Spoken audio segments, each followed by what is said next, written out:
আমার কারণে তোর জীবনটা নষ্ট হয়ে গেল। আমি চাইনি এরকম কিছু হোক, কিন্তু ওইখানে অতগুলো মানুষের সামনে বাবার মুখের ওপর আর কোনো কথা বলতে পারিনি।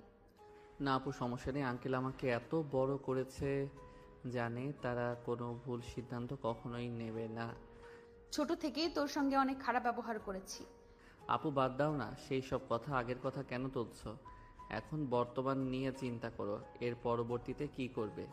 কি আর করব, আমি চাই না আমার এই পাপিষ্ঠ দেহ আর কেউ ভোগ করুক। তোর সঙ্গে যেহেতু বিয়ে হয়ে গিয়েছে, তাহলে এটা একটা ফর্মালিটি মাত্র। তুই চাইলে তোর পছন্দ করা যে কাউকে বিয়ে করতে পারিস। আমি এতে কোনো অমত করব না। কি বলছো তুমি আপু? মাথা ঠিক আছে? আঙ্কেল আন্টি সবার সামনে কত বড় গলা করে আমার সঙ্গে তোমাকে বিয়ে দিয়েছে। তো কি করব? আমার মতো নষ্ট একটা মেয়েকে তোর জীবনসঙ্গী বানাবি? নেহার কথা শুনে স্বাধীন যেন বাকরুদ্ধ হয়ে যায়। কি বলবে তা বুঝতে পারে না। নিচের দিকে তাকিয়ে থাকে। নেহা তার শরীর থেকে শাড়ি ও গহনা খুলতে লাগে আর বলতে লাগে, দেখ, আমি ভালো করে জানি তোদের মনের কথা সব ছেলেরাই চায় তার স্ত্রী পবিত্র থাক, তার স্ত্রী যেন কখনোই পরপুরুষ না টাচ করে। আর সেখানে আমি ধর্ষিত মেয়ে। তোরও কিছু একটা অধিকার আছে আমার কাছ থেকে, যা আমি কখনো দিতে পারবো না। আর হ্যাঁ, এই বিষয়গুলো মা বাবা যেন জানতে না পারে। আর একটা কথা, সাফ সাফ শোন, আমি তোকে ছোট ভাইয়ের মতো মনে করি, কখনোই তোকে আমার স্বামী হিসেবে মেনে নেব না। স্বাধীন কিছু বলতে যাবে এর আগে নেহা স্বাধীনকে চুপ করিয়ে দিয়ে পুনরায় বলতে লাগে, দেখ, তোর কোনো কথাই শুনতে চাচ্ছি না। আমি আমাকে একটু একা থাকতে দে। বাবা মাকে এত করে বললাম যে থাক, দরকার নেই এসবের। মনে হয় আমি তাদের বোঝা হয়ে গিয়েছিলাম, তার কারণেই আমাকে জোর করে বিয়ে দিতে চাইছিল। সে তো সবার সামনে অপমানিত হলো। থাকবোই না আর এই বাড়িতে, চলে যাব। আপু কি বলছো? তোমার মাথা ঠিক আছে? তুমি চলে যাবে মানে? আর তুমি চলে গেলে আঙ্কেল আন্টি কি হবে বুঝতে পারছো? একবার আমি দেখেছি, তুমি যখন বাড়িতে থাকো না, তারা অনেক মন মরা হয়ে যায়। আমি অনেক চেষ্টা করি তাদের খুশি করার, কিন্তু ব্যর্থ হই। অযথা আর সান্ত্বনা দিতে হবে না। যদি তাই হতো তাহলে আমাকে বিয়ে দেওয়ার জন্য উঠে পড়ে লাগতো না কখনো। আপু তুমি ভুল বুঝছো। আঙ্কেল আন্টিকে প্রত্যেক মা বাবার সন্তানের প্রতি একটা দায়িত্ব থাকে। তারা তাদের সেই দায়িত্বটাই পালন করতে চেয়েছিল, কিন্তু এরকম হবে কখনো ভাবতেও পারে নাই। যা তুই এখান থেকে, আমাকে একটু একা থাকতে দে, ভালো লাগছে না কিছুই।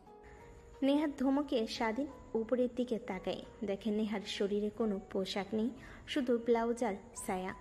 শাড়ি নেহার দিকে একবার এগিয়ে দিতে পিছুপা হয়ে বেলকনিতে চলে যায়। আর ঘুমের মধ্যে নেহারকে দেখার চেহারাটা বারবার চোখের সামনে ভেসে আসে। স্বাধীন যতই ভুলে যাওয়ার চেষ্টা করে ততই ফিরে আসে। স্বাধীন এসবই ভাবছিল, হঠাৎ নেহা এসে স্বাধীনের পাশে দাঁড়ায়। স্বাধীন তাকিয়ে দেখে আগের অবস্থাতেই আছে নেহা। আপু তুমি এখানে? কেন? আমার বাড়ি, আমার রুম, আমার ব্যালকনি, আর আমি আসতে পারবো না নাকি? আমি সেটা বলতে চাইনি। এ অবস্থাতেই এখানে এসে দাঁড়িয়েছো, কেউ দেখে ফেলতে তো সর্বনাশ হয়ে যাবে। যাও, রুমে যাও। স্বাধীনের কথা শুনে নেহা হাসতে লাগে। পাগলের মতো হাসতে হাসতে কান্না করে দেয়। স্বাধীন অবাক হয়ে নেহার দিকে তাকিয়ে থাকে। এক পর্যায়ে নেহা হাসি থামিয়ে দিয়ে বলতে লাগে স্বাধীনের দিকে তাকিয়ে, এক সময় এই দেহটা নিয়ে জানিস অনেক অহংকার দেখাতাম, কিন্তু এখন এই দেহটা অভিশপ্ত। মনে হয় যদি আত্মহত্যা মহাপাপ না হতো, কখন আত্মহত্যা করতাম। একবার গিয়েছিলাম তো, বাট বাবা মার কথা মনে পড়লেই আর পারি নাই। আমি ছাড়া তাদের আর কে আছে? স্বাধীন অপলক দৃষ্টিতে নেহার দিকে তাকিয়ে থাকে। মেয়েটার মাঝে কেমন যেন মায়া আছে, সেটা স্বাধীন ভালো করে বুঝতে পারে। তারপর স্বাধীন নেহার হাতের উপর হাত রাখতে নেয়া চমকে ওঠে। স্বাধীনের দিকে তাকাই।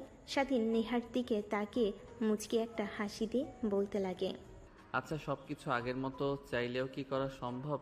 না জানি আগে সব কিছু ফিরিয়ে দিতে পারবো না, কিন্তু নতুন করে বাঁচতে শেখাবো। পুরনো সব স্মৃতি মুছে দিয়ে নতুন করে বাঁচতে শেখাবো।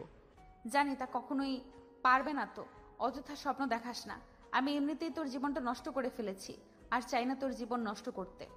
তুই তোর মতো আর আমি আমার মতো। কখনোই স্ত্রীর অধিকার নিয়ে যাব না তোর কাছে, কিন্তু হ্যাঁ, কখনো ডিভোর্স দিস না। আর আমার একটা রিকোয়েস্ট রাখবি, জানি না তুই আদৌ কথাটা রাখবি কিনা। হ্যাঁ বলো।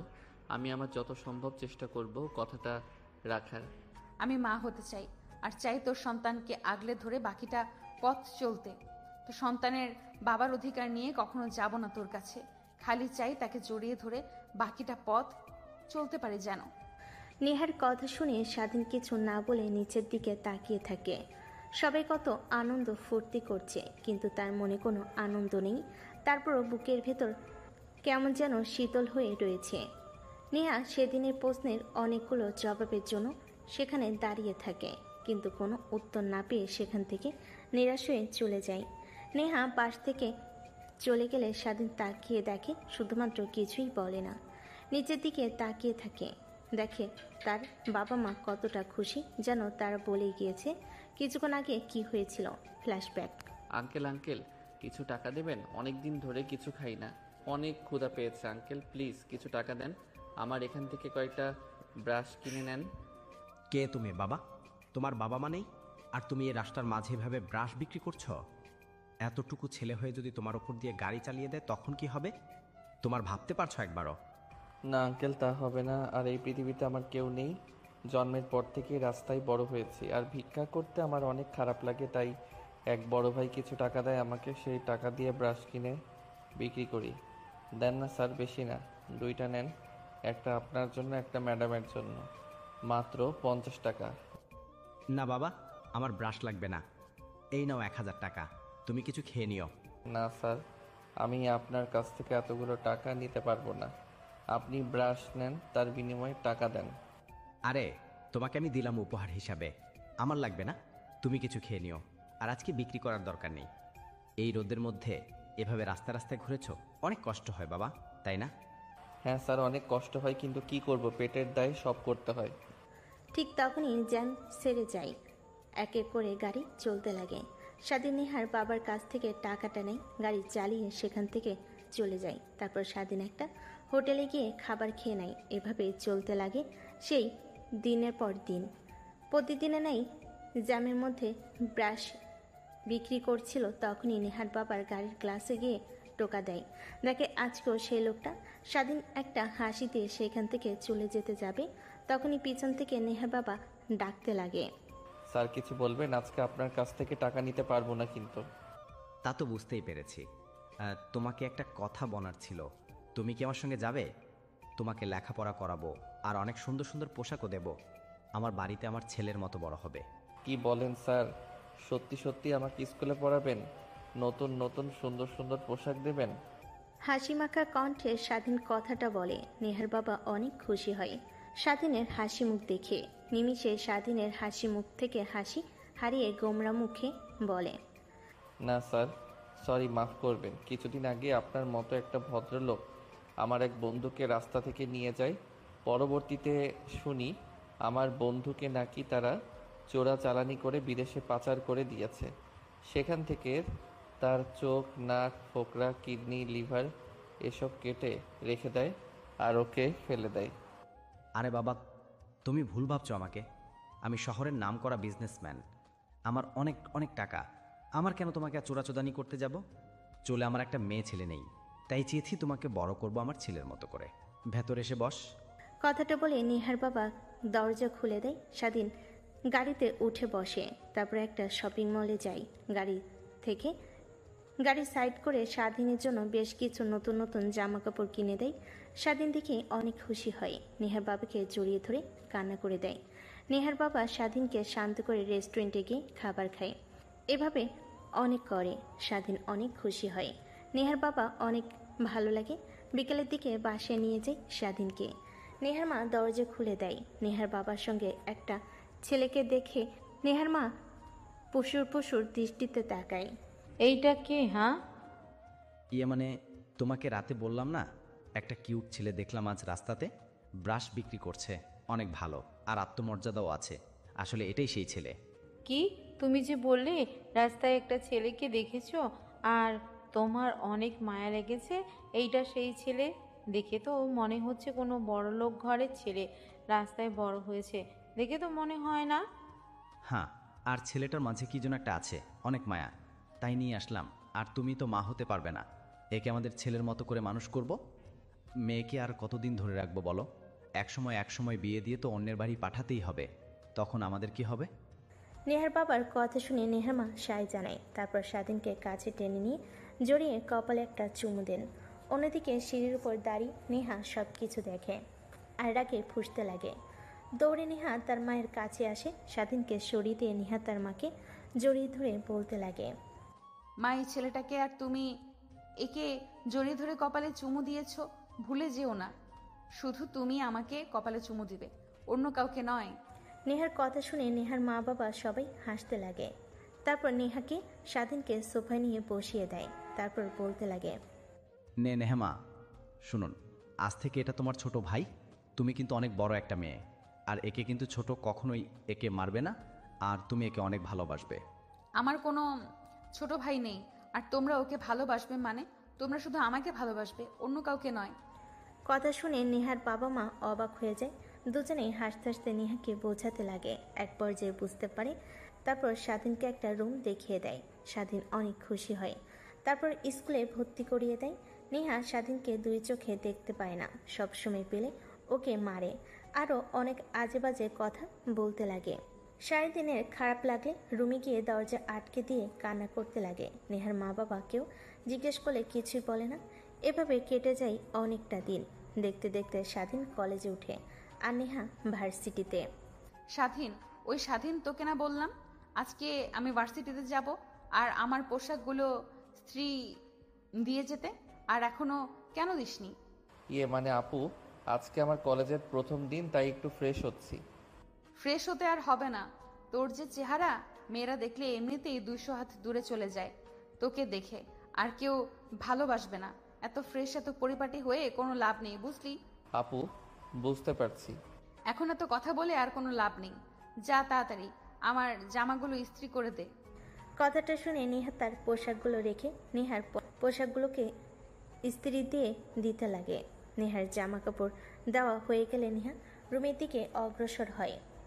নেহার রুমের কর্নারে, কিন্তু নেহা দরজাটা খোলে না। হালকা ধাক্কা দিতে দরজাটা খুলে যায়। দরজা দিয়ে নেহার রুমে প্রবেশ করে। ঠিক তখনই নেহার ওয়াশরুম থেকে বের হয়, শরীরে একটা টাওয়াল পেঁচিয়ে, যা শরীরের অর্ধেক অংশ দেখা যায়। নেহা আর স্বাধীন দুজনে চিৎকার দিয়ে ওঠে। ঠিক তখনই নেহার মা উপরে উঠে আসে। নেহা তড়িঘড়ি করে ওয়াশরুমে চলে যায়। কি হয়েছে তোরা দুইজন এভাবে চিৎকার দিয়ে বাড়িটা মাথায় তুলে নিলি? না মানে আন্টি, একটা তেলাপোকা ওয়াশরুম থেকে বের হয়ে এদিকে এসেছে। আমি চিৎকার দিয়েছি, আর ওয়াশরুমে থাকলে নেহা ও চিৎকার দেয়। ধুর, ওরা দুজন পারস্য বটে। আমি ভাবলাম কি না কি হয়েছে, রান্না রেখে চলে এসেছি। কথাটা বলেই স্বাধীনকে খুন্তি দিয়ে আলতো করে একটা বাড়ি দিয়ে সেখান থেকে হাসতে হাসতে চলে আসে। স্বাধীন সেখানেই দাঁড়িয়ে থাকে। নেহা দরজাটা খুলে এইদিক ওইদিক তাকিয়ে ভিতরে ঢুকে স্বাধীনের কাছে এসে ঠাস ঠাস করে থাপ্পড় লাগিয়ে দেয়। স্বাধীন নিচের দিকে তাকিয়ে থাকে। ছোট লোকের বাচ্চা, রুমে আসবি তুই নক করে আসবি না? আর তুই কি সব দেখে ফেলেছিস আমার? না আপু, কিছুই দেখিনি। আমি ওই দিকে তাকিয়েছিলাম না, অন্যদিকে তাকিয়েছিলাম। ও গড, বাঁচা গেল। অন্যদিকে স্বাধীন নিচের দিকে তাকিয়ে মুচকি মুচকি হাসতে লাগে। তারপর জামাগুলো এগিয়ে দেয়। দরজার কাছে এসে পিছনে ফিরে নেহার দিকে তাকিয়ে হাসতে হাসতে বলতে লাগে, তোমাকে মিথ্যা কথা বলেছি আপু, আমি তোমার সব দেখে ফেলেছি, আর তোমার বুকে ওই তিলটা অনেক জোস। স্বাধীনের কথা শুনে নেহা অগ্নিমূর্তি ধারণ করে। স্বাধীন সেখান থেকে আর এক মুহূর্ত না দাঁড়িয়ে দৌড় লাগে তার রুমের দিকে। নেহা স্বাধীনকে মারার জন্য স্বাধীনের পিছু নিতে লাগে। এক পর্যায়ে স্বাধীনের রুমে চলে আসে। নেহা হাঁপাতে লাগে। যে স্বাধীনের দিকে যেতে যাবে অমনি নেহার শরীর থেকে তাওয়াল খুলে পড়ে যায়। স্বাধীন বড় বড় দৃষ্টিতে তাকে দু হাত দিয়ে নিজের চোখ বন্ধ করে ফেলে। নেহা তাড়াতাড়ি করে তোয়ালে পরিধান করে নেয়। এই লুচ্চা ছেলে, আমার সব দেখে ফেলেছিস, আবার সেটাই আমার মুখের সামনে বলিস? তোর এত বড় সাহস, দাঁড়া তোকে দেখাচ্ছি। আপু, তুমি আর কি দেখাবে? যা দেখার তা তো দেখেই ফেলেছি। আগে তুমি নিজেকে সামলাও। ছোট ভাইকে মারতে আসো আর তো সামলাতে পারো না। স্বাধীনের কথা শুনে নেহা অনেক লজ্জা পায়। স্বাধীনকে একটা থাপ্পড় লাগিয়ে দিয়ে সেখান থেকে চলে যায় শাহ। বর্তমানে কথাগুলো ভেবে স্বাধীনের মুখে অজান্তেই হাসি রেখা ফুটে ওঠে। ব্যালকনিতে আর না দাঁড়িয়ে রুমে এসে দেখে নেহা উপর হয়ে শুয়ে আছে। স্বাধীন বারবার নেহার কোমরের দিকে দৃষ্টি যায়, ধীরে ধীরে যেন মাতাল হয়ে যেতে লাগে। স্বাধীন প্রতিনিয়ত নিজেকে সামলাতে লাগে, কিন্তু একটা মেয়ে তার রুমে শুয়ে আছে, তার কোমর দেখা যাচ্ছে। এটা একটা ছেলেকে কাবু করার জন্য যথেষ্ট। স্বাধীন নিজেকে আর কন্ট্রোল করতে না পেরে খাটের উপর বসে পড়ে। নেহা পেছন ফিরে তাকিয়ে স্বাধীনকে দেখে। কি রে, কিছু বলবি? না কিছু বলবো না, অনেক ঘুম পাচ্ছে, একটু সাইড দেবে, ঘুমাবো। কি একই বিছানায় তোর সঙ্গে ঘুমাবো? ইম্পসিবল। এই যে বালিশ নিয়ে যা, সোফায় গিয়ে ঘুমিয়ে পড়ো। ন্যাকামি করা হচ্ছে। একটু আগে বেলকনিতে কি বলে আসলেন মনে নেই? বাচ্চার মা হতে চান। এর কাছে না গেলে বাচ্চার মা কি করে হবেন এক খাটে না শুয়ে থাকলে? কি তুই কি তখন কার ওই কথাটা সিরিয়াসলি ভেবে নিয়েছিস নাকি? আমি তো তোর সঙ্গে জাস্ট ফান করেছি আর তোকে পরীক্ষা করতে চেয়েছিলাম তুই ছেলেটা আদৌ কেমন। আর শোন, একদমই তো কি বুঝতে পারলেন আমি ভালো না খারাপ? না, মানে তোকে যতটুকু খারাপ ভেবেছিলাম, বাট তুমি এত খারাপ না। আগে দেখতাম কলেজের মেয়েদের সঙ্গে ঘুরতে, গাড়িতে করে চলাফেরা করতে, বাট তোর মধ্যে কোনো কামনার লালসা নেই। তোর জায়গায় যদি অন্য কোনো ছেলে থাকতো তাহলে ঠিক আমার কথায় রাজি হয়ে যেত, ধ্যান ধ্যান করে চলে আসতো, কিন্তু তুই তাদের থেকে ভিন্ন। ভিন্ন না, আমি প্রত্যেক ছেলের মতোই। কি? কথাটা বলে স্বাধীন নেহাকে জড়িয়ে ধরে শক্ত করে। নেহা স্বাধীনের কাছ থেকে ছাড়া পাবার আপ্রাণ চেষ্টা করে, কিন্তু স্বাধীন নেহাকে ছেড়ে দেয় না। এক পর্যায়ে নেহা তার চোখ দিয়ে 2 ফোঁটা অশ্রু বের হয়ে পড়ে। স্বাধীনের সেই দুঃখে কোনো কিঞ্চিত পরিমাণের পক্ষে নাই। নেহার শরীর থেকে এক এক করে ছায়া ব্লাউজ খুলতে লাগে। স্বাধীন তার শরীর থেকে শেরওয়ানি খুলে নেহার উপর ঝাঁপিয়ে পড়ে। নেহা চিৎকার করতে গেলেও পারে না। স্বাধীন তার ঠোঁট দিয়ে নেহার ঠোঁট চেপে ধরে। এভাবে অনেকটা সময় পার হয়ে যায়। সেদিন ক্লান্ত হয়ে যায়, নেহার উপর শুয়ে পড়ে। ঠিক তখনই নেহা স্বাধীনকে ধাক্কা দিয়ে সরিয়ে দেয়। স্বাধীন ধাক্কার তাল সামলাতে না পেরে নিচে পড়ে যায়। নেহার দিকে ড্যাপ ড্যাপ করে তাকিয়ে থাকে। দেখে নেহা কান্না করছে। ভেবেছিলাম তুই সব ছেলেদের থেকে ভিন্ন, কিন্তু তুইও অনেক বাজে। তোর মধ্যেও কোনো মনুষ্যত্ব নেই, শুধু লোভ দেখানো অভিনয় করিস তুই। আমি ভেবেও ঘুম পাচ্ছে না, এত ভালো অভিনয় কি করে করতে পারিস? অভিনয় বলতে তুমি আমার বিয়ে করা বউ, আর আমি আমার বউয়ের কাছে যাব না তো কার কাছে যাব? আর আমার অধিকার আছে তোমাকে স্পর্শ করার। আমি তো আর ওই সকল ছেলেদের মতো তোমাকে। স্বাধীনের কথা শেষ না হওয়ার আগে নেহা উঠে এসে স্বাধীনের গালে ঠাস ঠাস করে থাপ্পড় লাগিয়ে দেয়। স্বাধীন অবাক দৃষ্টিতে তাকিয়ে থাকে। নেহা কান্না করে দিয়ে সেখান থেকে উঠে ওয়ার্ড্রপ থেকে 3 পিস বের করে ওয়াশরুমে চলে যায়। স্বাধীন সেইভাবে বসে থেকে খাটের উপর হাত দিয়ে ভাবতে লাগে। আসলে তো নেহা আকর্ষণ যে কাজটা করা আমার মোটেও ঠিক হয়নি। সে হয়তো চেয়েছিল আমাকে সে ভালোবেসে, কিংবা আমি তাকে ভালোবেসে কাছে টেনে নেব, কিন্তু আমার তার উপর এইভাবে জোর জবরদস্তি করা একদমই ঠিক হয়নি। দেখ, সামান্য কোমর দেখে নিজেকে কন্ট্রোল করতে পারলি না তুই, আর কন্ট্রোল করব কি করে? নেহা আপুকে তো দেখতে আর পরিদের থেকে কম নয়, আমার কি দোষ? কথাগুলো ভাবতে লাগে আর হাসতে লাগে। নেহা ওয়াশরুম থেকে বের হলে স্বাধীনকে হাসতে দেখে অনেক রাগ হয়। সেদিকে তাকিয়ে ড্রেসিং টেবিলের সামনে চলে যায়। স্বাধীন তড়িঘড়ি করে প্যান্ট পরিধান করে নেয়, তারপর দৌড় দিয়ে ওয়াশরুমে চলে যায়। ওয়াশরুমে গিয়ে গোসল করা শেষ হলে তখন দেখে সে সাথে সাথে কিছু নিয়ে আসে নাই। কিভাবে এখন বাইরে বের হবে? ওয়াশরুমের দরজা খুলে দিয়ে হালকা করে মাথা বের করে বলতে লাগে, মানে আমি আসলে এসেছি, সাথে কিছুই নিয়ে আসিনি। একটা যদি প্যান্ট আর তোয়ালে এটা দিতেন অনেক ভালো হতো, না হলে এখানে রাত কাটাতে হবে আমার। তো কি হয়েছে, এখানে থাক, বোঝ কেমন লাগে। আর আমার ওয়াশরুম রাস্তার থেকে অনেক ভালো। দেখেন, রাগ উঠিয়ে দিয়েন না, বলছি ভালোই ভালোই। তোয়ালেটা আর আমার রুম থেকে একটা প্যান্ট এনে দিন, না হলে যদি একবার বের হয়ে যায় তাহলে আবার গোসল করাবো বলে দিলাম। তোরা তো শুধু পারিস এটাই, আর কিছু কি পারিস? আচ্ছা দাঁড়া, আমি তোর রুম থেকে প্যান্ট এনে দিচ্ছি। কথা বলতে বলতে দরজা খুলে দেয়। তখনই হামাগুড়িতে রুমের মধ্যে নেহার চাচাতো বোন নেহার বান্ধবী ঢুকে পড়ে। নেহা অবাক হয়ে যায়।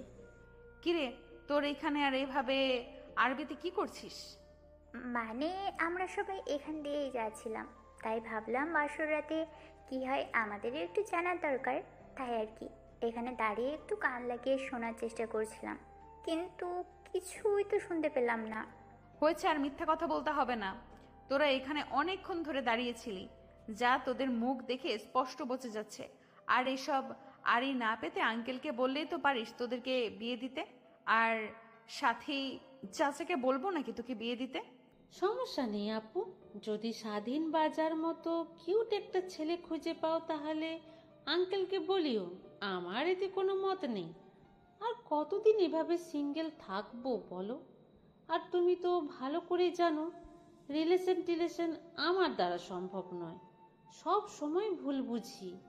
এর থেকে বিয়ে করে হাজবেন্ডের সঙ্গে মারামারি করলেও এতে ভালো হবে। সাথীর কথা শুনে সেইখানে থাকা সবাই হাসতে লাগে। হাসতে হাসতে সবার হামাগুড়ি খাবার উপক্রম হয়ে যায়। নেহার রাগে সাথীর দিকে তাকায়, সাথে সেইখান থেকে চলে যায়।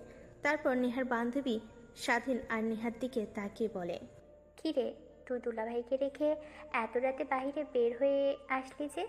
আর রুমের এই বেহাল দশায় কেন? খাটের এই বেহাল দশা, বিছানা চাদর এলোমেলো, আর তোর চুল ভেজে কেন? তার মানে কি? ধ্যাৎ, তোরা কি বলিস না, একদমই উল্টাপাল্টা ভাববি না, এই বলে দিলাম। তোকে তো আমার ছোট ভাইয়ের মতো মনে করি। হয়েছে, আর অভিনয় করতে হবে না। স্বাধীন যে হট, আর দেখেছি তো, একবার লুকিয়ে 6 প্যাক আছে, একবার গেঞ্জি পরে এসেছিল ফিটিং। তুই কেন ওখানে যে? তোর মেয়ে থাকলে যে কোনো কেউই পাগল হয়ে যেত। আচ্ছা বাদ দে, এনজয় কর। আমরা এখন আসি, চল চল সবাই চল। নেহা এখন এনজয় করবে, আমাদের এখান থেকে ওদের ডিস্টার্ব দিতে কোনো লাভ হবে না। কথাটা বলে নেহার বান্ধবীরা সেখান থেকে চলে যায়। নেহার অনেক রাগ হতে লাগে, কিন্তু তারপরও কেন জানি অনেক ভালো লাগে। রুমের সামনে আর না দাঁড়িয়ে স্বাধীনের রুমে চলে যায়। স্বাধীনের ওয়াশরুম থেকে প্যান্ট, টি শার্ট আর গামছা নিয়ে আসে। রুমে দরজা লাগিয়ে দিয়ে দেখে স্বাধীন এখনও ওয়াশরুমের দরজা দিয়ে মাথা বের করে তাকিয়ে আছে। নেহা স্বাধীনের কাছে গিয়ে হাতে গামছা, প্যান্ট, টি শার্ট দিয়ে আসতে যাবে, অমনি ফ্লোরে পানি থাকায় পিচ্ছিল হয়ে যায়, পা পিছলে পড়ে যেতে যাবে, অমনি স্বাধীন বের হয়ে নেহাকে ধরে ফেলে। ঠিক আছে না, আপনি কিছুটা হয়নি, আঘাত লাগেনি তো? স্যার বলছি স্যার, এইভাবে এই খালি শরীর নিয়ে বাহিরে আসছিস তো শরম করছে না? এখন যদি কেউ রুমে চলে আসে তখন কি হবে?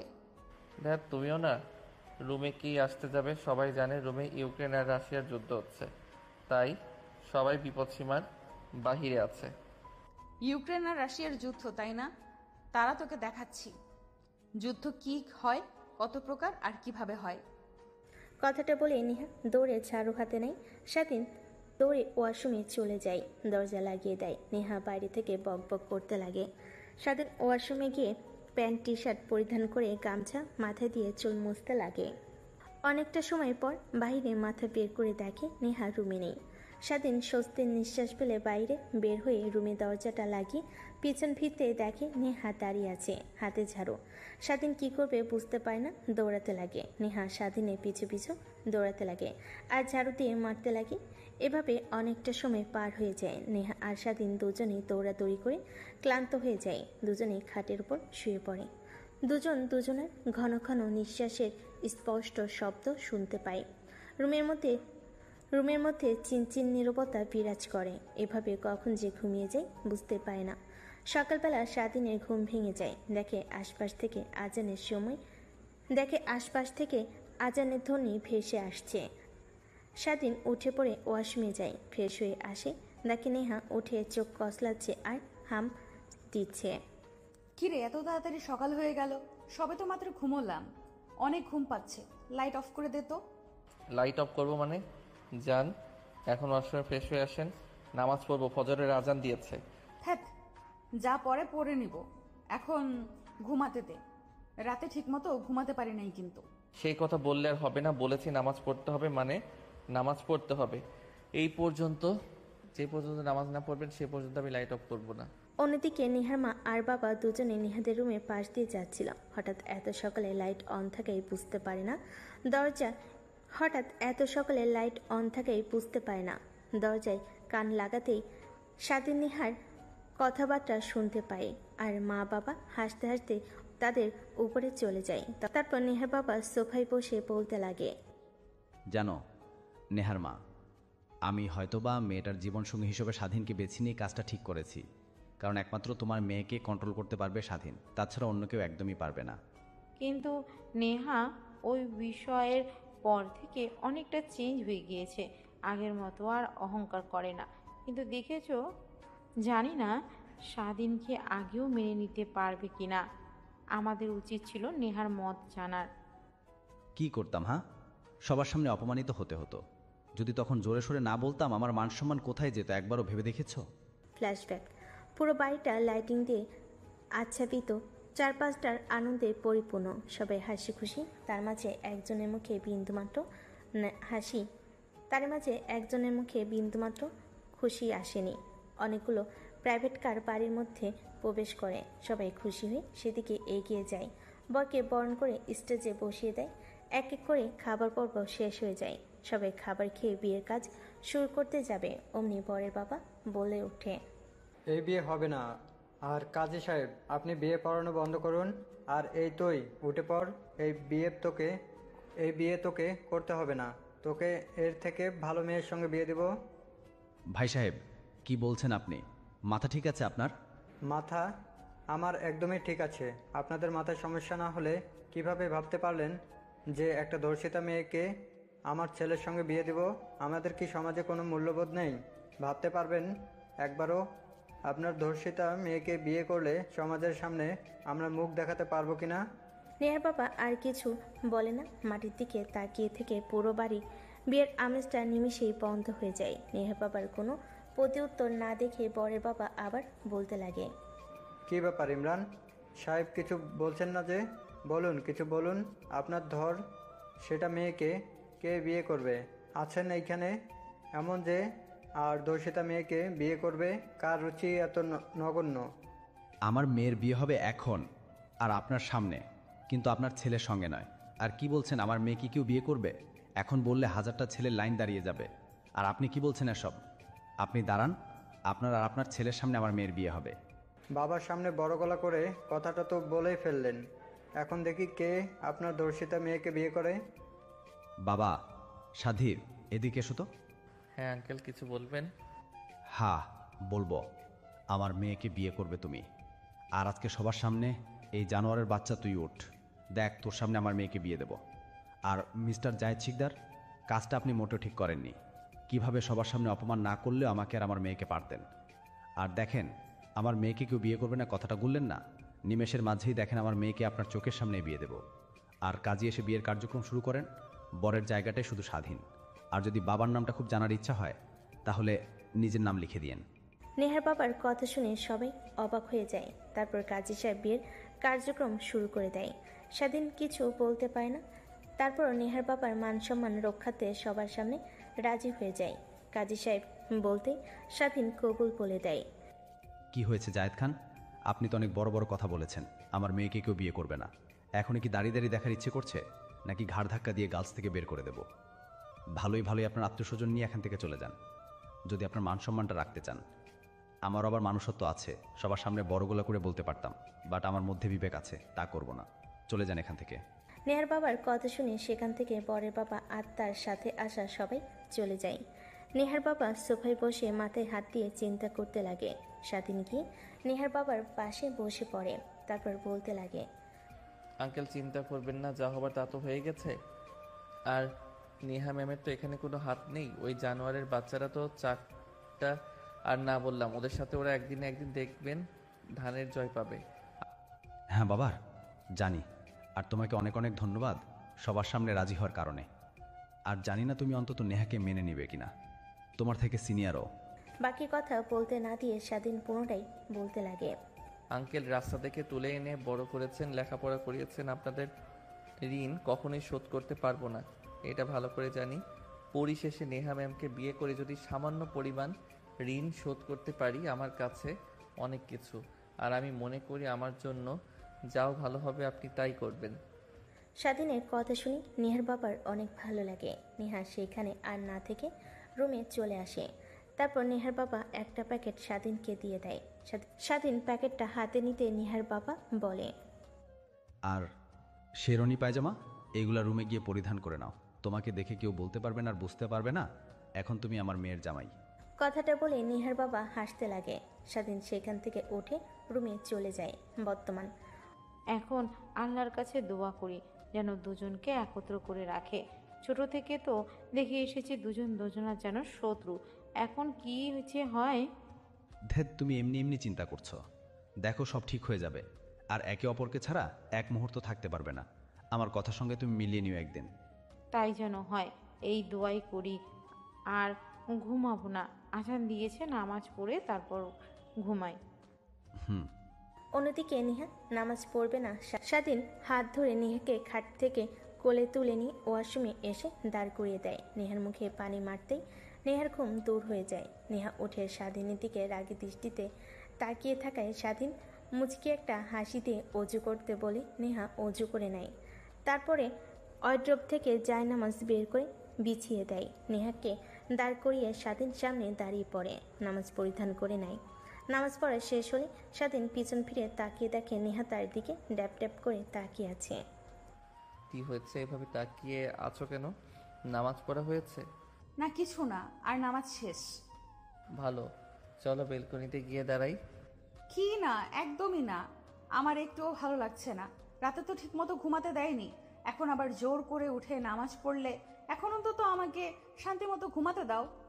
আচ্ছা ঠিক আছে, বুঝতে পারছি। চলো বেলকনিতে গিয়ে দাঁড়াই। যদি মাইন্ড আর মন ভালো না হয়, ঘুম যদি তোর থেকে উড়ে না যায়, তখন আমাকে বল। স্বাধীনের কথা শুনে নেহা মজা নেয়। স্বাধীনের কথা শুনে নেহা জায়নামাজ থেকে উঠতে চায় না। স্বাধীন জোর করে নেহাকে কোলে তুলে নিয়ে এসে বেলকনিতে দাঁড় করায়। সকালের ঠান্ডা বাতাস নেহার শরীরে পড়তেই কেঁপে ওঠে। কেন জানি পরিবেশটা অনেক ভালো লাগে নেহার। কিন্তু স্বাধীনকে বুঝতে না দিয়ে রাগী দৃষ্টিতে তাকায়। কি হয়েছে এখন আবার এভাবে তাকিয়ে আছেন কেন? তাকিয়ে আছে কেন বুঝতে পারছিস না? যেভাবে ব্যালকনিতে নিয়ে এসেছিস একইভাবে খাটে রেখে আয় না, না হলে তোর কিন্তু খবর আছে। রেখে আসবো, কিছুক্ষণ দাঁড়িয়ে সকালের পরিবেশটা উপভোগ করেন। এই সময় তো আমার অনেক ভালো লাগে। নামাজ পড়ে বেলকনিতে দাঁড়িয়ে আশেপাশে সেটা দেখতে অনেক ভালো লাগে। দেখেন না ওই ছেলে বাচ্চাগুলো টুপি মাথায় দিয়ে হাতে কায়দা নিয়ে কোথায় যাচ্ছে, বলতে পারবেন? না বলতে পারবো না, বাট আমার মনে হচ্ছে আমিও ঠিক এইভাবেই ছোটবেলায় কোথায় জানি যেতাম। ও আচ্ছা, তার মানে আপনি কোরআন শরীফও পড়তে জানেন? কখনো পড়তে দেখিনি তো। পার্টি একটু একটু। আচ্ছা ওয়েট, তুই কি করে জানলি আমি কোরআন শরীফ পড়তে জানি? আমি তো মাঝে মাঝে রাতের বেলা মন চাইলে পড়তাম, নিশি রাতে কেউ যখন ঘুমিয়ে থাকতো সবাই। নেহার কথা শুনে স্বাধীন মুচকি একটা হাসি দেয়। এই পরিবেশটার সাথে স্বাধীনের হাসি যেন নেহাকে আরও পাগল করে দিতে লাগে, কিন্তু স্বাধীনকে বুঝতে দেয় না। সেইভাবে অনেকটা সময় পার হয়ে যায়। নেহার অনেক ভালো লাগে। হঠাৎ করে স্বাধীন নেহাকে কোলে তুলে নেয়। সোমের আপসিকতায় নেহা চমকে স্বাধীনের গলা জড়িয়ে ধরে রাগী দৃষ্টিতে তাকায়। স্বাধীন নেহাকে রুমে নিয়ে এসে খাটের উপর শুয়ে দিয়ে এসে শুয়ে পড়ে। নেহা উঠতে যাবে, অমনি স্বাধীন নেহাকে শক্ত করে জড়িয়ে ধরে শরীরের উপর গা দিয়ে ঘুমিয়ে পড়ে। নেহা কিছু বলতে গেলে কিস করে দেয়। নেহা কিছু বলতে পারে না, এক পর্যায়ে চুপ করে ঘুমানোর চেষ্টা করে। একটু পর তারা দুজনেই ঘুমিয়ে যায়। নেহার ঘুম ভেঙে গেলে ঘড়ির দিকে তাকিয়ে দেখে সকাল 9টা বাজে। তড়িঘড়ি করে শোয়া থেকে উঠে বসে। স্বাধীন পাশে শুয়ে আছে ছোট বাচ্চাদের মতো। নেহা স্বাধীনের দিকে এক পলক তাকিয়ে উঠে ওয়াশরুমে চলে যায়।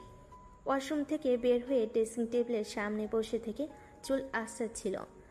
স্বাধীনের ঘুম ভেঙে সামনে নেহাকে এমন অবস্থায় দেখে অনেক ভালো লাগে। শুয়ে থেকে ড্যাপ ড্যাপ করে তাকিয়ে থাকে। নেহা স্বাধীনের দিকে আয়নায় দেখে স্বাধীন তার দিকে ড্যাপ ড্যাপ করে তাকিয়ে আছে। পিছন ফিরে স্বাধীনের দিকে তাকিয়ে নেহা বলতে লাগে, হয়েছে, আর কত ঘুমাবি? যা তাড়াতাড়ি গাড়ি গিয়ে বের কর, কলেজে যেতে হবে। এই বিয়ে বিয়ে করে অনেক দিন হলো কলেজে যাওয়া হয়নি, অনেকগুলো চ্যাপ্টার পিছে পড়ে গেলাম। আচ্ছা ঠিক আছে, আমি এখনই রেডি হয়ে আসছি। আর শোন আরেকটা কথা, আমাদের যে বিয়ে হয়েছে এইটা তুই আবার যেন কলেজের কাউকে বলিস না, তাহলে আমার কিন্তু মান সম্মান ধুলোয় মিশে যাবে। নেহার কথা শুনে স্বাধীনের অনেক খারাপ লাগে, কিন্তু নেহাকে বুঝতে না দিয়ে ঠোঁটের কোণায় মুচকি একটা হাসি টেনে রেখে রুম থেকে বের হয়ে তার রুমে চলে যায়। ওয়াশরুমে গিয়ে ফ্রেশ হয়ে গোসল করে রুমে এসে পোশাক পরিধান করে। একটা ব্যাগ কাঁধে নিয়ে বাইরে গাড়িতে এসে অপেক্ষা করতে লাগে। একটু পরে চলে আসে, গাড়িতে উঠে বসে। পাশের সিটে স্বাধীনে ব্যাগ দেখতে পেয়ে নেহা গাড়িতে বসে প্রশ্ন করে। কিরে, ব্যাগটা কার? আর তোকে না বললাম আমাকে ডাক দিতে? ডাক দিলে না কেন? একে তো অনেক লেট হয়ে গিয়েছে। আমি ভাবলাম তুই এখনো রেডি হোসনি, তার জন্যই বসেছিলাম রুমে। সরি ম্যাম, আর ব্যাগটাতে আমার বই আছে, অনেক দিন হলো আমি ক্লাস করি না, তাই ভাবলাম আজকে ক্লাস করব। ক্লাস করবে মানে? তুই পড়ালেখাও করিস? মানে আপনি যে কলেজে পড়েন আমি ওই কলেজে ভর্তি হয়েছি ইন্টার ফার্স্ট ইয়ারে। গ্রাম থেকে এসএসসি পরীক্ষা দিয়ে এসেছিলাম, তাই ভাবলাম লেখাপড়াটা যেন চালিয়ে যেতে পারি, তাই ভর্তি হয়েছিলাম। ক্লাস করা হয়েছে 2-1 বার আপনার চোখ ফাঁকি দিয়ে, তাই ভাবলাম এখন তো ফ্রি, তাই আর কি। আচ্ছা ঠিক আছে, তা বুঝতে পারছি। এখন মন দিয়ে গাড়ি চালা, আর আমি ফোন করলেই চলে আসিস। বেশিক্ষণ ক্লাস করব না, জাস্ট বান্ধবীদের সঙ্গে দেখা করে আসব আর নোটগুলো নিয়ে আসব। স্বাধীন মাথা দিয়ে হ্যাঁ বোঝায়। তারপর সেখান থেকে সোজা কলেজ পার্কিং লটে গাড়ি রেখে নেহা তার ক্লাসরুমে, স্বাধীন তার ক্লাসরুমে চলে যায়।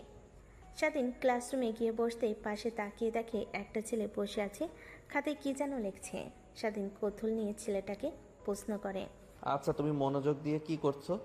আর বলিও না ভাই, কালকে স্যার একটা ম্যাথ করতে দিয়েছেন, ক্লাসের কেউ পারেনি, আমিও পারি নাই, তাই ম্যাথটা তুলে নিয়ে গিয়েছিলাম। রাতভর চেষ্টা করেছি, তাও পারি নাই। এখন চেষ্টা করছি, দেখি পারি কিনা। যদি পারি স্যার অনেক বাহবা দিবে। ও আচ্ছা, দেখি আমিও ম্যাথটা পারি কিনা। ছেলেটা কৌতূহল নিয়ে স্বাধীনের দিকে তাকায়। বেশ কিছুক্ষণ তাকিয়ে থাকার পর বলতে লাগে। তুমি কে? তোমাকে তো চিনতে পারলাম না। আমি তো প্রত্যেক দিন নিয়মিত ক্লাস করি, বাট তোমাকে কখনো তো দেখি নাই। ভর্তি হয়েছি, বাট ক্লাস করতে খুব একটা আশা হয়নি, মাসে 1 বার কি 2 বার এসেছি, তাই হয়তো দেখোনি আমাকে। ও আচ্ছা, তাই হবে বোধহয়। আর এই নাও, দেখো তো পারো কিনা। তারপর স্বাধীন ম্যাথটা দেখে বুঝতে পারে অনেক কঠিন, বাট সে পারবে। তারপর সেটাকে বুঝিয়ে বুঝিয়ে ম্যাথটা কমপ্লিট করতে লাগে। প্রায় 10 মিনিট পর কমপ্লিট করে ছেলেটা স্বাধীনের দিকে ড্যাপ ড্যাপ করে তাকিয়ে থাকে। বাহ, তুমি তো অনেক জিনিয়াস। তুমি ক্লাসে ঠিক মতো আসো না, তারপরও এত কঠিন একটা ম্যাথ তুমি সলিউশন করে ফেলেছো। যেখানে আমাদের মতো ক্লাস টপারও পারে নাই, সেখানে তুমি কিনা ঠিক মতো ক্লাস নাইস ইউ কমপ্লিট করলে। ক্লাসে না আসলে কি হবে? আমি প্রত্যেক দিন রাতের সময় পেলে বই খুলে একটু পড়ি, বাট খুব একটা মনোযোগ দিতে পারে না, সব সময় কাজ করতে হয়। আচ্ছা বাদ দাও। তারপর স্বাধীন আর ছেলেটা দুজন দুজনের সঙ্গে কথা বলতে লাগে। ক্লাস টাইম শুরু না হয় স্যার এখনও ক্লাসে আসেনি। একটু পর ক্লাসরুমের বাইরে থেকে অর্থাৎ মাঠ থেকে অনেক হট্টগোল শোনা যায়। সবাই কৌতূহল নিয়ে বাইরে বের হয়। তাদের পিছু পিছু স্বাধীনও ছেলেটাও বাইরে চলে আসে। স্বাধীন বাইরে এসেই তো অবাক হয়ে যায়। একটা ছেলেকে জুতা দিয়ে মারছে আর চারিদিকে গোল করে সবাই তাকিয়ে তাকিয়ে শুধু তামাশা দেখছে। স্বাধীন দৌড়ে নিচে চলে যায়, ভিড় ঠেলে নেহাকে বের করে নিয়ে আসতে লাগে। অনবরত বলতে লাগে। কুত্তার বাচ্চা, ওর অত বড় সাহস, তুই আমাকে বাজে প্রস্তাব দিস? তোর মতো ছেলে আমার পায়ের জুতা সাফ করারও যোগ্য না, আর তুই কিনা আমাকে উল্টোপাল্টা কথা বলিস। আজ তোর একদিন কি আমার একদিন। এই তুই ছাড় ওকে, আমি দেখে নিব। আরে ম্যাম, পাগল হয়েছেন নাকি? আপনি ওর মতো বকাটে ছেলেকে এভাবে অপমান করলেন, ও যদি প্রতিশোধ নেয়। আগে তুই আমাকে ছাড়, ওর কত বড় সাহস আমাকে আজে বাজে কথা বলে। নেহা ছেলেটাকে আজে বাজে কথা বলতে লাগে। স্বাধীন বাধ্য হয়ে নেহার মুখ চেপে ধরে কলেজের পিছে নিয়ে গিয়ে একটা গাছের নিচে বসিয়ে দেয়। নেহা অনবরত হাঁপাতে লাগে। স্বাধীন নেহার দিকে তাকিয়ে থাকে। ম্যাম, আপনি কি পাগল হয়েছেন? আপনি তোকে চেনেন? এই কলেজের বকাটের ছেলে, ও মেয়েদের ডিস্টার্ব করে। ওর বিরুদ্ধে যদি কোনো মেয়ে প্রতিবাদ করে তাহলে তার কি অবস্থা হয় সেটা তো আপনি ভালো করে জানেন। আপনি কেন অযথা ওর সঙ্গে লাগতে গেলেন ম্যাম? তুই চুপ কর। সব মেয়ে চুপ করে থাকে বলে আমিও চুপ করে থাকবো এমনটা মোটেও করব না। আমিও কম না, আমাকেও চেনে না। ওর পাওয়ার হয়তো থাকতে পারে, বাট আমার থেকে বেশি না। আমি কাউকে দেখাই না, ভালোভাবে চলাফেরা করি, তার মানে এই না যে আমার বাবার সম্পদ কম। নেহা অনবরত পটপট পটপট করতে লাগে। স্বাধীনের খারাপ লাগতে লাগে, কিন্তু কিছু বুঝতে না দিয়ে স্বাধীন তার ব্যাগ থেকে পানির বোতল বের করে নেহার দিকে এগিয়ে দেয়। নেহা ঢক ঢক করে পুরো পানির বোতল সাবার করে ফেলেন। ম্যাম শান্ত হন। আর কি হয়েছে আপনার? কখনো তো আপনাকে কলেজে এভাবে রাগান্বিত হতে দেখিনি। ওরা জানতে পারছে আমার বিয়ে ভেঙে গিয়েছে, বাট তোর সঙ্গে বিয়ে হয়েছে এটা জানে না, আর রেপ হয়েছে এটা তো ওর আগে থেকেই জানে। তাই বাজে প্রস্তাব দিয়ে বলে আমি যেন তাদের সঙ্গে উল্টোপাল্টা কাজ করি, কারণ আমার কখনো তো বিয়ে হবে না, আমার তৃপ্তি যেন ওরা মিটিয়ে দেয়। এইসব কথা বলতে লাগে। বল, এইসব শুনে কারোর মাথা ঠিক থাকতে পারে? হ্যাঁ ম্যাম, বুঝতে পারছি। তাই বলে ছেলেগুলোকে ওইভাবে মারা একদমই ঠিক হয়নি। কলেজের প্রত্যেককেই দেখেছেন। এখন ওরা যদি আপনার উপর আক্রমণ করে তখন কি হবে ভাবতে পারছেন একবারও? যা হবার তাই হবে। এখন চল, বাসায় যাব, ভালো লাগছে না, মুডটাই নষ্ট করে দিয়েছে। ভাবলাম অনেক দিন পর কলেজে এসে বান্ধবীদের সঙ্গে আড্ডা দেব, তা আর হলো না। কথাটা বলে নেহা উঠে দাঁড়ায়। নেহা আগে আগে যেতে লাগে। স্বাধীন পিছে পিছে গাড়ির কাছে এসেই স্টার্ট দিতে যাবে, অমনি ছেলেগুলো হকি স্টিক নিয়ে গাড়ির সামনে এসে দাঁড়ায়। নেহা ভয় পেয়ে গুটিসুটি মেরে গাড়ির মধ্যে বসে থাকে। ম্যাম, এখন কি করব? ওরা তো এখন গাড়ির ভাঙচুর করবে আর সামনে দাঁড়িয়ে আছে। ওদের উপর দিয়ে তো আর গাড়ি চালিয়েও যেতে পারবো না। ফুল স্পিডে ওদের উপর দিয়ে গাড়ি চালা, দেখবি ওরা এমনিতেই সরে যাবে। নেহার কথা বলা শুনে স্বাধীন গাড়ি স্টার্ট করে অমনি ছেলেগুলো গাড়ির উপর এসে চড়ে বসে। স্বাধীন কি করবে বুঝতে না পেরে এক প্রকার অবাক হয়ে যায়। গাড়ি বন্ধ করে বের হতে যাবে, অমনি নেহা স্বাধীনের হাত ধরে চেপে ধরে। কই যাচ্ছিস? বাইরে বের হোস না কেন? ওরা তো তোকে মারধর করবে। গাড়ির ভেতরে থাক, গ্লাস তো বুলেট প্রুফ, ওরা ভাঙতে পারবে না। আমি পুলিশকে কল করছি এক্ষুনি। নেহার কথা শুনে স্বাধীন নেহার হাত তার হাতের উপর থেকে সরিয়ে দেয়। নেহার কথার প্রতি উত্তরে মুচকি একটা হাসি দিয়ে গাড়ি থেকে নামে। ছেলেগুলো দৌড়ে চারিদিকে হকি স্টিক নিয়ে মারতে আসে। স্বাধীন ছেলেগুলোর প্রত্যেকটা হকি স্টিকের বাড়ি প্রতিহত করতে লাগে। এক প্রকার একটা ছেলেকে নাকে ঘুষি দিতে ছেলেটা দূরে গিয়ে পড়ে যায়। এক এক করে প্রত্যেককেই একই ধরনের মারতে লাগে। কলেজের সবাই উপস্থিত হয়ে যায়। সবাই তাকিয়ে তাকিয়ে শুধু মুভি দেখার দৃশ্য দেখতে থাকে। কলেজের সবাই উপস্থিত হয়ে যায়। সবাই তাকিয়ে তাকিয়ে শুধু মুভি দেখার দৃশ্য দেখছে, কেউ কিছু বলছে না। এক পর্যায়ে সবাই মাটিতে লুটি হামাগুড়ি খেতে লাগে। স্বাধীন ওইখানে আর না দেরি গাড়িতে উঠে স্টার্ট দিয়ে বাড়ির দিকে যেতে লাগে। নেহা অবাক দৃষ্টিতে স্বাধীনের দিকে এক ধ্যানে তাকিয়ে থাকে। তুই আসলেই কি আর ওই ছেলেগুলোকে একা এইভাবে মারলি নাকি? অন্য কেউ ছিল নাকি? চোখের ভুল, আমি ভুল দেখলাম। দ্যাট ম্যাম, আপনিও না শুধু শুধু মস্করা করছেন। তুই এতগুলো ছেলের সঙ্গে কিভাবে একাই ফাইট করলি? আমার মাথাতে কিছুই ঢুকছে না। যেখানে কিনা পুরো কলেজের সবাই ওদের বিরুদ্ধে দাঁড়াতে ভয় করে, আর সেখানে তুই একাই ওদের মারতে মেরে উপকাত করে মাটিতে ফেলে দিয়েছিস। ম্যাম, আমি গ্রামের ছেলে, গ্রামের টুকটাক ফাইটিং শিখেছিলাম। বন্ধুরা মিলে একটা গ্যাং তৈরি করেছিলাম। আমাদের গ্রামে অনেক চুরি হতো, ডাকাতি হতো।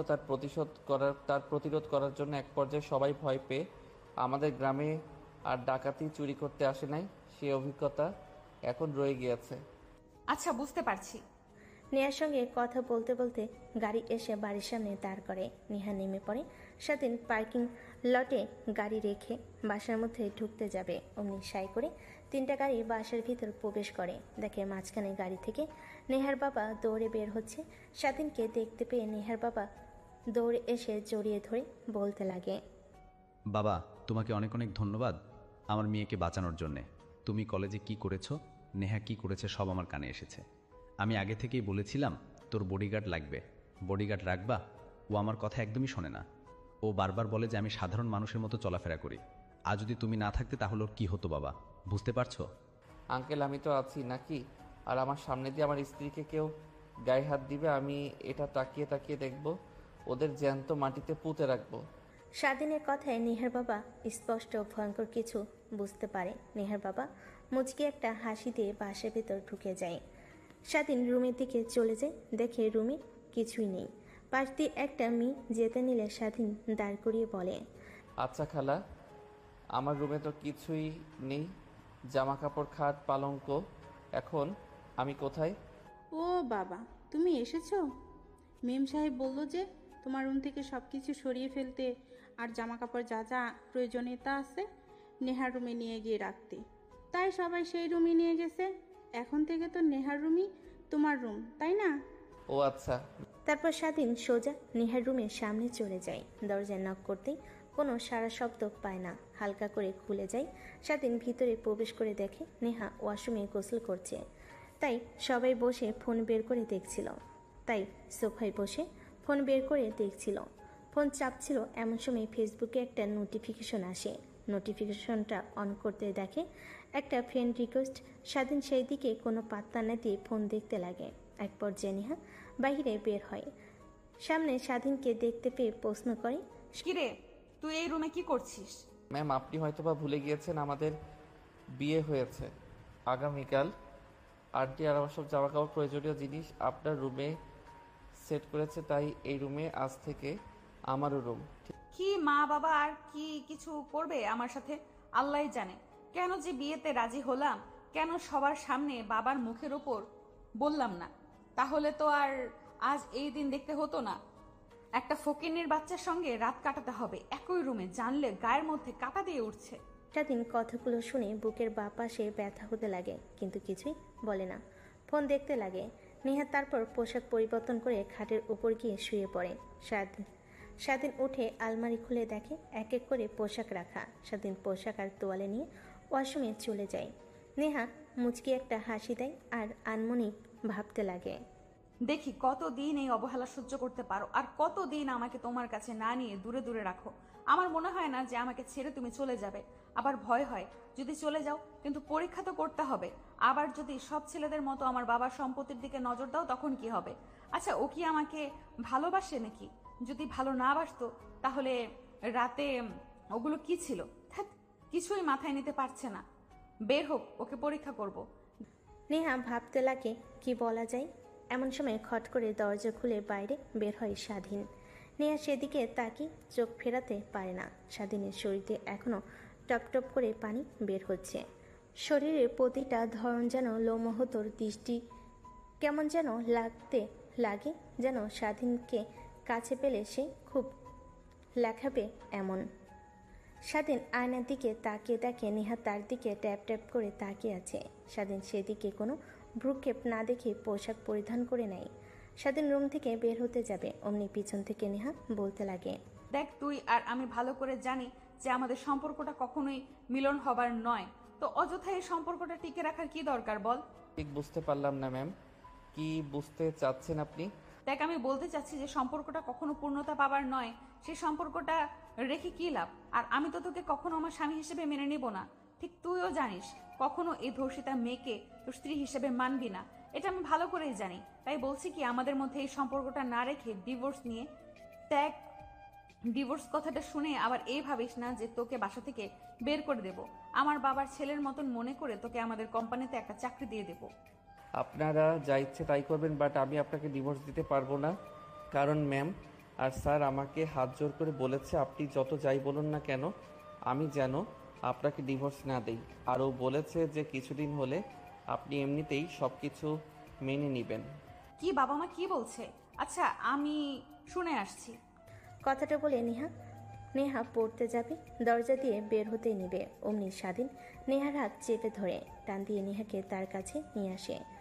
পিছু পিছু দরজা লক করে দেয়। নেহা অবাক হয়ে স্বাধীনের দিকে প্রশ্নসূচক দৃষ্টিতে তাকায়। এসব কি হচ্ছে স্যার?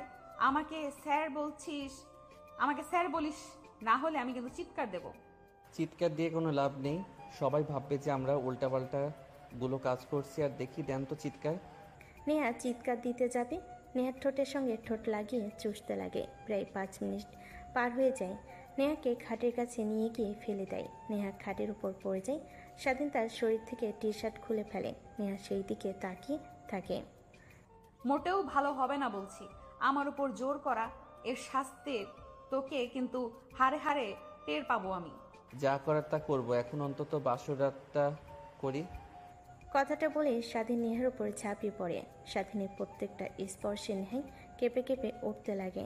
তার চোখ দিয়ে 2 ফোঁটা অশ্রু বের হতে লাগে, আর ঠোঁটের কোণায় এক চিমটি হাসি রেখা ফুটে ওঠে। স্বাধীন সেদিকে তাকিয়ে নেহার চোখ থেকে অশ্রু মুছে দিয়ে হাসি মাখা কণ্ঠে নেই তার বুকের সঙ্গে জড়িয়ে ধরে বলতে লাগে, দেখো, আমি ভালো করে জানি কেন আমাকে আপন করে নিতে চাচ্ছেন না আপনি। আপনার অতীত নিয়ে আমি কখনোই আপনাকে প্রশ্ন করব না। আমি ফিউচার নিয়ে আর বর্তমান নিয়ে ভাবতে চাই। আর আমি এও জানি আমাকে আপনি অনেক ভালোবাসেন। কে বলেছেন আমি তোকে ভালোবাসি? আপনার কথা বলার ধরন, হাঁটা চলা সব কিছু দেখেই আমি বুঝতে পারি। আর আরও চোখে আমার দিকে বারবার তাকিয়ে থাকায়, এটা আপনি যতই বোঝেন না কেন আমি তাকাই না, বাট সার্বক্ষণিক আমি আপনাকে আমার নজরদারিতে রাখি। আমি আরও এও জানি যে আপনার ফোনের গ্যালারি ওপেন করলে যতগুলো না আপনার ছবি আছে, এর থেকে বেশি আমার ছবি আছে। স্বাধীনের কথা শুনে নেহা অবাক দৃষ্টিতে তাকাতেই স্বাধীন নেহার উপর থেকে উঠে দাঁড়িয়ে শার্ট প্যান্ট পরিধান করে বলতে লাগে, লুকিয়ে লুকিয়ে ছবি তোলেন, আবার সেইগুলো মাঝে মাঝে ফ্রন্ট স্ক্রিনে রাখেন। কল আসলে সব দেখতে পাই, এক এক দিনে এক একটা পিক দেখতে পাই। এ ধারায় ধারণা পেয়ে গিয়েছি যে আমি ধ্যাত, ধরাই পড়ে গেলাম। ভেবেছিলাম যে আমি তোকে আমার ভালোবাসার কথা প্রকাশ করব না, দেখবো কতদিন এভাবে আমাকে আগলে রাখতে পারিস। কিন্তু সত্য জেনেই গেলি। ও সরি, তুই করে বলে ফেলেছি।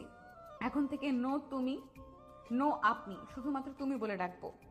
কথাটা বলে স্বাধীন নেহাকে তার কোলে তুলে নেয়। নেহা লজ্জা পেয়ে যায়, স্বাধীনের বুকে মুখ লুকায়। স্বাধীন নেহাকে কোলে তুলে ওয়াশরুমে গিয়ে দুজনেই ঝর্ণা নিচে ভিজতে লাগে। ভিজতে ভিজতে গোসল করতে লাগে। আর আমাদের সামনে এগিয়ে কোনো লাভ নেই, ওরা যা করার করুক। যদি আর জানতে ইচ্ছে করে তাহলে বিয়ে করে নিন, সব জানতে পারবেন। সব থেকে ভালো একটা বুদ্ধি। আল্লাহ হাফেজ।